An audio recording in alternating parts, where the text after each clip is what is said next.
Salam sejahtera saudaraku, dalam hidup ini kita seringkali dihadapkan dengan berbagai hubungan yang menguji ketahanan batin kita. Salah satunya adalah hubungan dengan teman yang bisa jadi toksik, penuh kebencian, ketidakpedulian, atau bahkan manipulasi. Semua itu bisa membuat kita terjerat dalam pusaran emosi yang menghancurkan. Tetapi, ada sebuah cara untuk menghadapinya.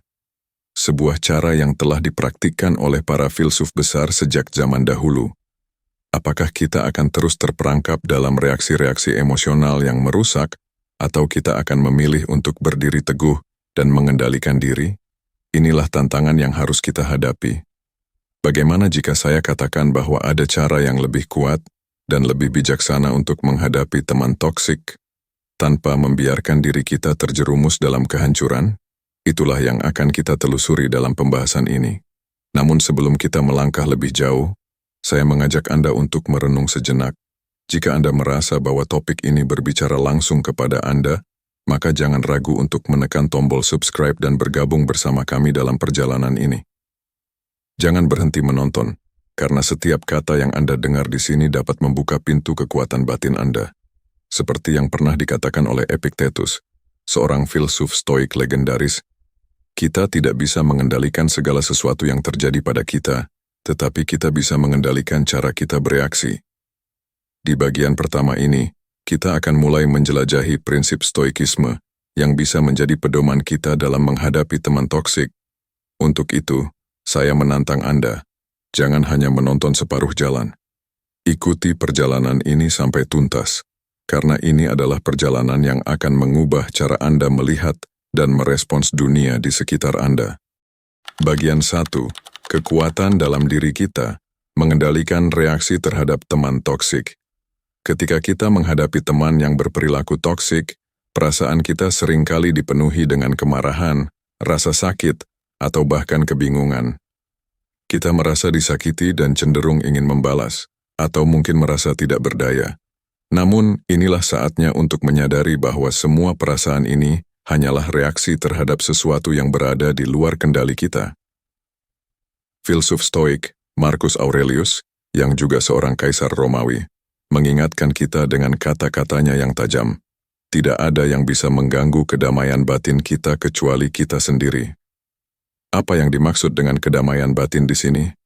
Bukan ketenangan semu yang kita cari dengan menghindari kenyataan, melainkan ketenangan yang datang dari kekuatan untuk tetap tenang di tengah gejolak. Mari kita bayangkan situasi ini. Seorang teman berkata sesuatu yang menyakitkan atau berperilaku buruk terhadap kita.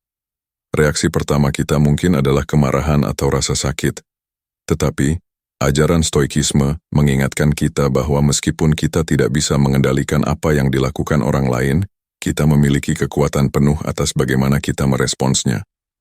Maka, pertanyaan yang perlu kita ajukan bukanlah, apakah perbuatan mereka dapat saya kendalikan? Melainkan, apakah reaksi saya terhadap perbuatan mereka adalah sesuatu yang saya kontrol? Jawabannya tentu saja, iya. Kita tidak bisa mengubah perbuatan orang lain, tetapi kita dapat memilih bagaimana kita meresponsnya. Inilah inti dari stoikisme. Kita harus mengalihkan perhatian kita dari hal-hal yang berada di luar kendali kita, seperti perbuatan orang lain, dan memfokuskan diri pada apa yang bisa kita kontrol, pikiran, perasaan, dan reaksi kita. Dengan cara ini, kita dapat tetap tenang dan bijaksana, bahkan ketika diserang atau disakiti. Keteguhan hati kita adalah pilihan yang dapat kita buat setiap saat, dan itu adalah kekuatan terbesar yang kita miliki. Menghadapi teman yang toksik dengan ketegasan bukan berarti kita harus menyerang atau membalas. Sebaliknya, stoikisme mengajarkan kita untuk bertindak dengan bijaksana dan penuh pengendalian diri. Ketegasan bukanlah agresi, melainkan sebuah sikap yang lahir dari pemahaman bahwa kita menghargai diri kita sendiri dan tidak akan membiarkan siapapun merusak ketenangan batin kita. Kita harus ingat bahwa teman yang toksik seringkali bertindak berdasarkan ketidakbahagiaan atau ketidakpuasan mereka sendiri. Mereka mungkin tidak menyadari atau bahkan tidak peduli bahwa perbuatan mereka menyakiti kita. Namun, ini bukan alasan untuk membiarkan diri kita terjerumus dalam perasaan negatif. Seperti yang diajarkan oleh Seneca, Orang yang tidak bisa mengendalikan emosi mereka adalah budak dari keadaan. Kita harus berusaha untuk tidak menjadi budak dari keadaan, melainkan seorang yang bebas, yang memilih untuk merespons dengan ketenangan dan kebijaksanaan. Maka, saudaraku, tantangan kita adalah untuk menjaga hati tetap tenang dan pikiran tetap jernih, meski teman kita berperilaku toksik. Jangan biarkan mereka merampas kedamaian yang telah kita usahakan dengan susah payah. Jika mereka melukai kita, kita dapat memilih untuk tidak merespons dengan kebencian atau balasan yang lebih buruk. Sebaliknya, kita bisa memilih untuk tetap teguh dalam ketenangan batin kita dan dengan bijaksana menjaga jarak jika perlu. Bagian 2. Ketegasan dengan kebijaksanaan, memilih jalan stoik dalam menghadapi teman toksik. Sekarang, mari kita merenungkan lebih dalam mengenai ketegasan yang dimaksud dalam stoikisme. Ketegasan yang sejati bukanlah tentang dominasi atau kemenangan dalam perdebatan, melainkan tentang menjaga prinsip dan batasan diri, sambil tetap bersikap bijaksana. Stoikisme mengajarkan kita untuk hidup selaras dengan alam dan menggunakan akal budi kita untuk membuat keputusan yang tepat, tanpa terganggu oleh dorongan emosional yang merusak. Marcus Aurelius, yang dikenal sebagai filsuf sekaligus pemimpin, menulis dalam Meditations bahwa kita dilahirkan untuk bekerja sama, seperti kaki, tangan, dan mata yang saling mendukung. Dalam konteks hubungan, ini mengingatkan kita bahwa kita dilahirkan untuk hidup dalam harmoni dengan orang lain.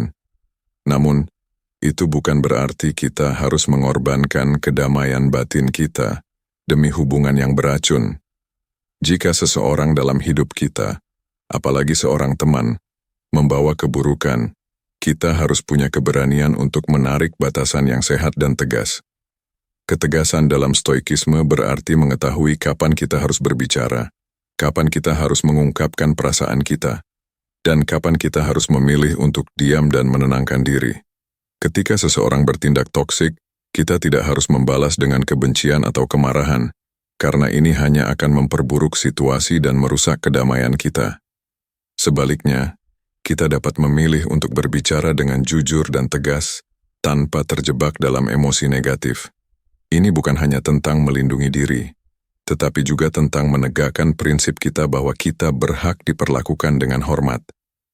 Seneca, seorang filsuf stoik lainnya, menyatakan, tidak ada yang bisa menyakiti kita tanpa izin kita. Apa maksudnya?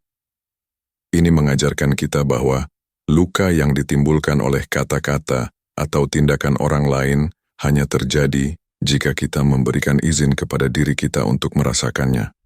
Dalam konteks teman yang toksik, ini berarti bahwa kita memiliki kontrol penuh atas bagaimana kita merespons perbuatan mereka. Jika kita memilih untuk tidak membiarkan mereka mengganggu kedamaian kita, maka kita akan tetap kokoh dalam ketegasan, tanpa membiarkan diri kita terseret oleh emosi negatif mereka. Tentu saja berbicara dengan ketegasan ini tidak berarti kita harus bersikap kasar atau melukai perasaan orang lain. Kita bisa tetap penuh empati, namun tegas dalam menetapkan batasan.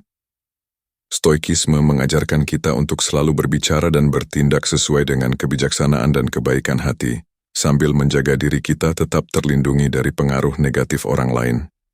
Namun, penting juga untuk diingat bahwa kadang-kadang, ketegasan dalam stoikisme melibatkan keputusan untuk melepaskan hubungan yang merugikan. Jika seseorang dalam hidup kita terus-menerus menanamkan kebencian, kebohongan, atau manipulasi, maka mungkin ini saatnya untuk mundur dan menjauh. Seperti yang dikatakan oleh Epictetus, kita tidak bisa mengubah orang lain, tetapi kita bisa mengubah cara kita menghadapinya. Ini adalah kekuatan terbesar yang kita miliki, kemampuan untuk memilih siapa yang pantas berada dalam kehidupan kita dan siapa yang tidak. Jika kita terus-menerus terjebak dalam hubungan yang toksik, kita hanya akan membiarkan emosi kita dirusak dan mengalihkan energi kita dari hal-hal yang lebih penting. Dalam pandangan stoikisme, menjaga kebijaksanaan dalam memilih hubungan adalah langkah pertama untuk hidup yang lebih baik dan lebih damai.